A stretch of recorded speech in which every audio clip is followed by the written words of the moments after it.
Good morning, students. Hope you all are good.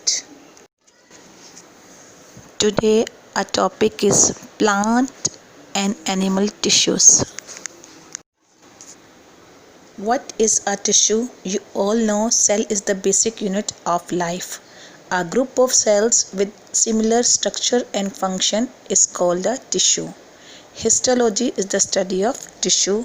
Living thing cell से मिलकर बने होते हैं। एक सेल को यूनिसेलुलर और एक से ज़्यादा सेल को मल्टीसेलुलर कहा जाता है। और जब ये सेल इकट्ठे हो जाते हैं मीन्स ग्रुप बनाते हैं तो इनको टिश्यू कहते हैं। Plant tissue. In plant there are two basic types of tissue which are as follow. Number one, mesosystematic tissue.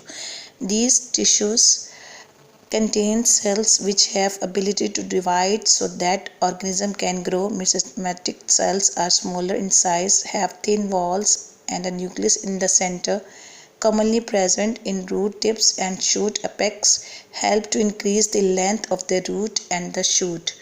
मेसोस्टेमेटिक tissue, ये टिश्यू ऐसे सेल पर मुश्तमिल होते हैं जिनमें सेल डिवाइड की एबिलिटी मौजूद होती है। इस तरह ये सेल की तादाद में इजाफे करके ग्रोथ का बायस बनते हैं। मेसोस्टेमेटिक टिश्यू सेल में स्मॉल थिन वॉल और न्यूक्लियस सेंटर में मौजूद होता है। ये टिश्यू आमतौर पर रूट टिप और शूट अपेक्स जड़ों और तनों के सिरे पर पाए जाते हैं। ये टिश्यू बुनियादी टिश्यू में इजाफा करके रूट और शूट की लेंथ में इजाफा करने का बायस बनते हैं।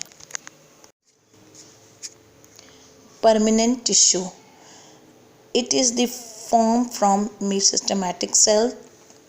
Cells of these tissues cannot be divided. The walls of these cells are thick, further divided into simple permanent tissues, complex or compound permanent tissue. Permanent tissue, ये टिश्यू दरअसल मेसोस्टेमेटिक टिश्यू से ही बनते हैं। ये टिश्यू मेसोस्टेमेटिक से इसलिए मुख्तलिफ होते हैं कि इन टिश्यू के सेल में डिवाइड होने की सलाहियत मौजूद नहीं होती। इनकी थिक वॉल मौजूद होती है और इन्हें अपनी शक्ल बरकरार रखने में मदद देती है। परमानेंट टिश्यू को दो ग्रुप्स में डिवाइड किया गया है। Number one, simple tissue and second is complex और compound permanent tissue. Simple tissue is made up of one type of cell forming a homogeneous mass, and a complex tissue is made up of more than one type of cells working together as a unit. Simple tissues may further be divided into following types on the basis of their structure, that is parenchyma, collenchyma and sclerenchyma. Simple tissue एक ही किस्म के cell पर मुश्तमिल होते हैं, इसलिए यकसा और एक जैसा मैटर तश्कील देते हैं। कॉम्प्लेक्स टिश्यू दो या दो से ज़ायद इकसाम के सेल पर मुश्तमिल होते हैं, लेकिन सब साथ मिलकर एक इकाई और एक ही किस्म का काम अंजाम देते हैं। सिंपल टिश्यू को इनके स्ट्रक्चर की बेस की बिना पर मुतज़्ज़ल डिवाइड किया गया है। Number one, parenchyma, number two, collenchyma and number three is sclerenchyma. Parenchyma. It consists of living cells which are more or less equally expanded on all sides, have intercellular space present in all the soft parts of plants, food storing tissues. ये ऐसे living cells पर मुश्तमिल है जिनके sales चारों तरफ से तकरीबन एक ही तरह फैले होते हैं। इन सेल्स के दरमियान कुछ एम्प्टी स्पेस भी होती है। ये प्लांट टिश्यू के तमाम सॉफ्ट पार्ट्स में मौजूद होते हैं और आमतौर पर फूड स्टोरिंग टिश्यू का काम अंजाम देते हैं।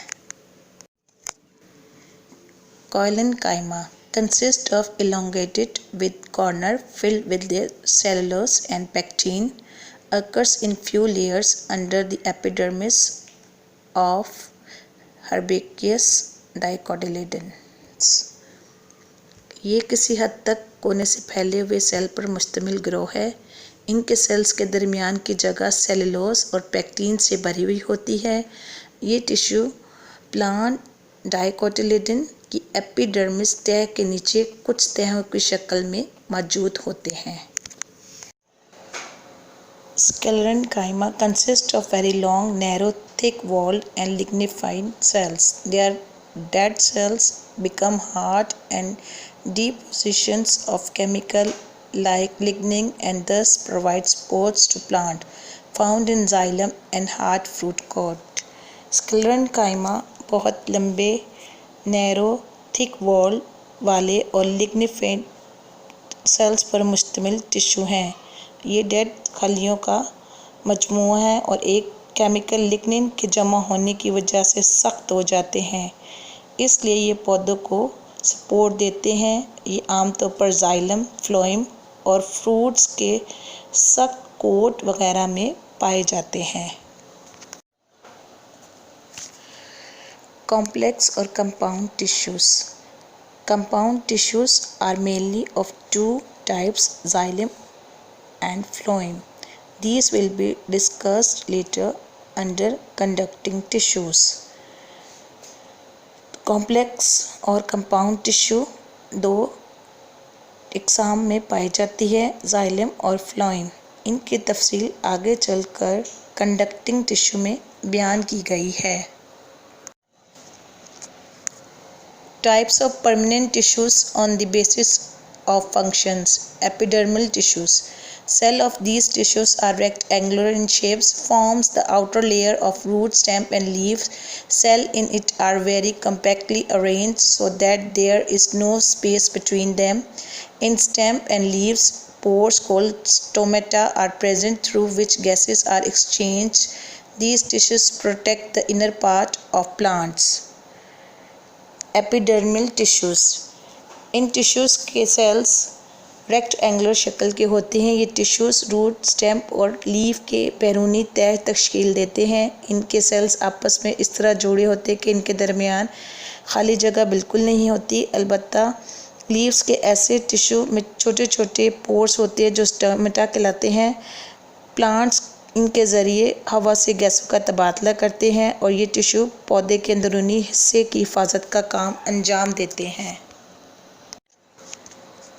Ground tissue composed of parenchymatous cells which are formed from mesosomatic tissue, thin walled cells. These cells are basically meant for storing food. These tissues are present in all parts of plant except epidermal and the vascular tissues.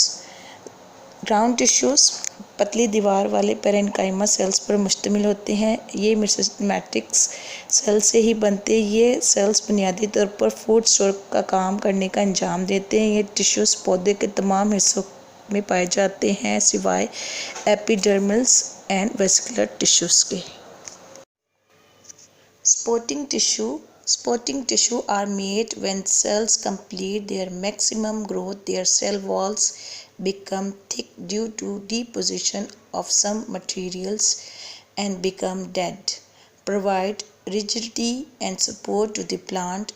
Example, Sclerenchyma.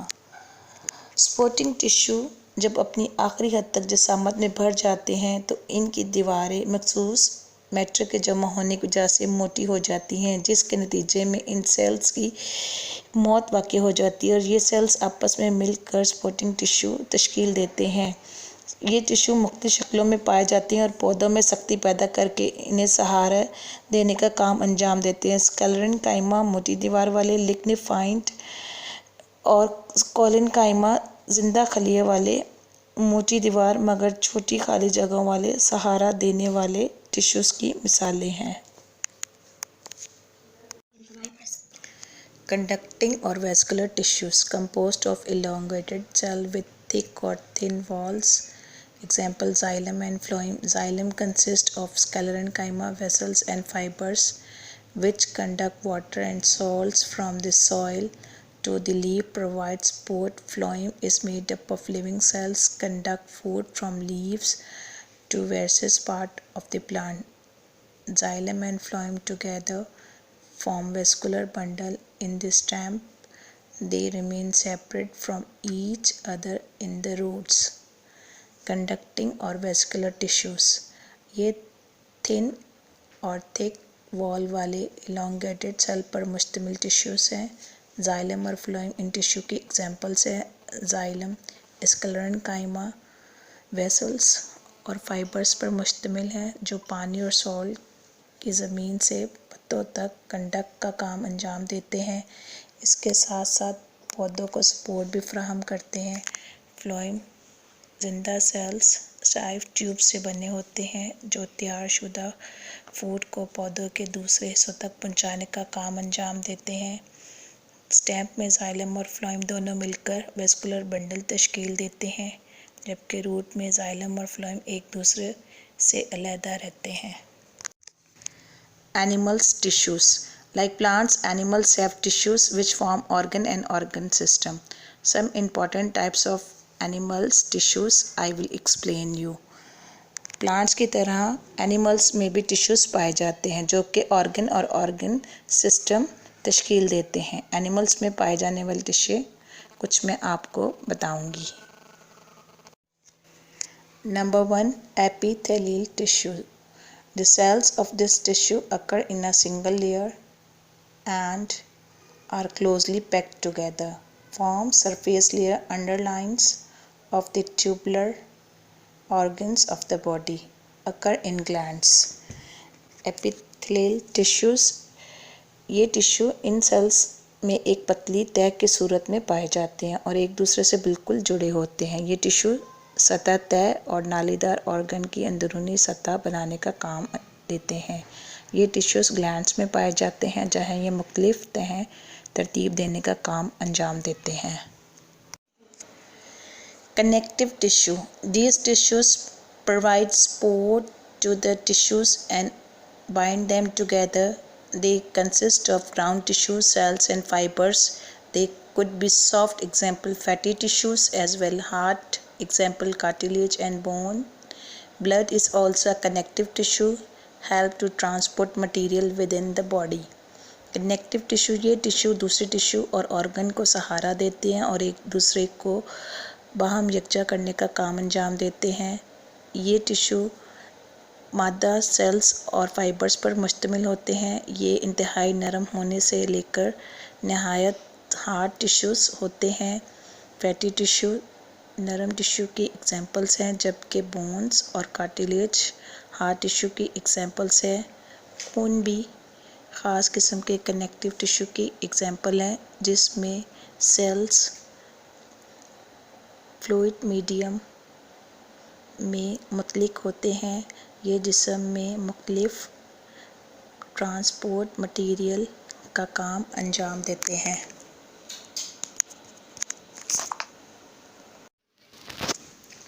Muscular tissues composed of muscles fibers. Each fiber is an elongated cells which has ability to contract and relax. These tissues are responsible for movement of body and body parts. Muscular tissue, ये tissue muscular fibre से बने होते हैं। हर muscular fibre एक elongated cell पर मुश्तमिल है जिसमें फैलने और सिकुड़ने की सलाहियत मौजूद होती है। ये टिश्यू जिस्म के मुख्तलिफ ऑर्गन्स और जिस्म को मूवमेंट देने का बायस बनते हैं। Nervous tissues composed of cells called neurons. Nerve cells conduct messages in the form of electric current. The nervous system is made up of these tissue. Nervous tissue, ये टिश्यू जिन cell पर मुश्तमिल होते हैं उन्हें नर्व सेल या neuron कहा जाता है। ये सेल्स ख़ुसूसी तौर पर इलेक्ट्रिक करंट की सूरत में जिस्म के मुख्तलिफ हिस्सों के दरमियान मैसेज कंडक्ट का काम अंजाम देते हैं। Nervous tissue, nervous system, spinal cord और नर्व इन्हें टिश्यू से बने होते हैं। I hope you all understood the topic and your homework is question number 1, what is tissue? Explain plant tissue in detail with diagram, and second, describe 4 types of animal tissue in detail with diagram, and answer is on page number 40. First you write the definition of tissue, then you write plant tissue and animal tissue. Answer is on page number 40 till 43. Thank you students. Have a nice day.